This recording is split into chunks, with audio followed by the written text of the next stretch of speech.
So for this gear activity, the goal is to create the longest path using multiple gears created by both us as well as the students. So here we have different sized boxes. We have some pre-made gears to use as examples. Our pool noodles as the base and our popsicle sticks that are cut in half as the teeth.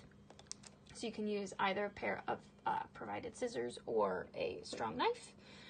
So to start out, you make a vertical incision along the indents as well as the petals of the noodles.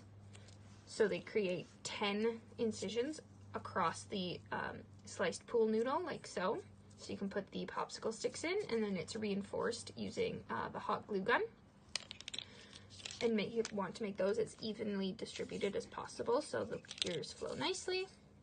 And then you also have a driver that has a turning stick on it to make the rest of the gear system move, as well as using these thin glue sticks that we found fit perfectly with the pool noodles.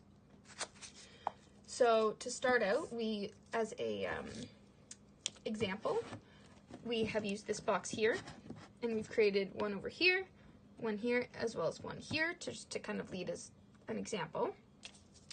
So we started by putting one on the top and then one interlocking teeth with the other one, as well as putting the driver on the side to lead it. And we know that if we twist, it will twist as well. There we are. And the goal is to make it go from as far as you can using as many handmade gears as possible. And we have lots of pool noodle pieces provided, so you can make as long as you'd wish, as well as many different sizes of boxes. So you can go around the box or on top. Here we are.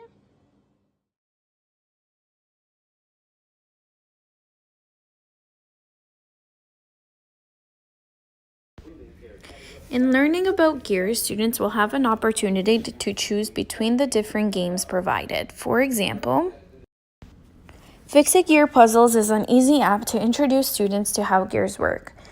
With this app, students will be able to visualize and understand that the gears need to connect to one another in order to operate, all while having fun learning. The game starts with 2 gears already given on the board, then the students will need to use the other gears provided to connect them. When the gears are in the correct place, it will show as green. If it's placed wrong, it will be red.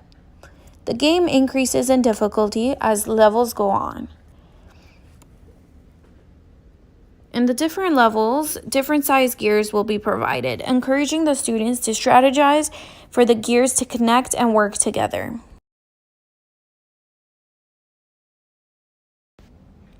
Another fun app the students will be able to use to learn about gears is the Gear Logic Puzzles. This game introduces the students to how gears create rotational force.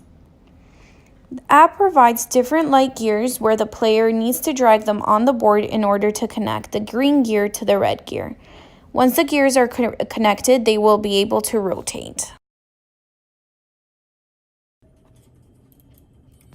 In the Gears and Chains game, students will be able to understand how gears work depending on the size and the motion.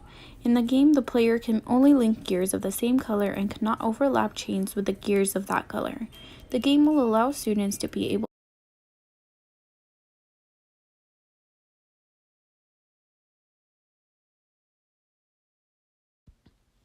Our third activity will be a sorting game. Students will be tasked with sorting 18 images of everyday objects into 3 categories: pulleys, gears, or neither.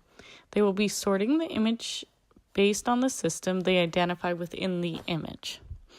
For example, a flagpole would be sorted into the pulley category because it uses a pulley system. First, students will be instructed to get into small groups or decide to work individually. They will then be instructed to gather the materials, including object cards and a chart. They will lay out the labels, pulleys, gears, and neither, and start sorting the images into the categories.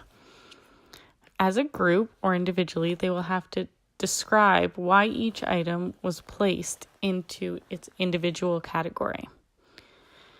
When all the cards have been placed, they will be asked to organize the pictures into neat columns and take a picture to submit to the class Google Doc. Or they will be given the option to create a bar graph to represent their findings. Finally, they will be asked to clean up their materials and put it away for the next group. Be able to make other connections to their life, such as bikes, as they need chains and gears to connect together in order to work. A way of assessing the students would be through the apps to see if they understand how gears work and by continuing through the different levels. A worksheet is also given to the students for them to be able to draw their own gear system and explaining how it works.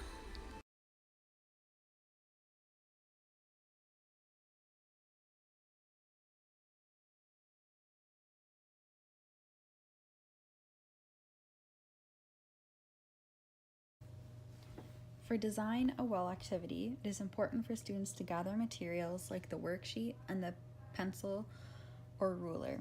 In pairs or individually, the students need to think about simple machines needed in order to make a well work. Once students have the worksheet, have them design a well that is at least 11 inches deep. When you are finished designing the well, label the simple machines used to make the well move, as well as all the materials used to make the well.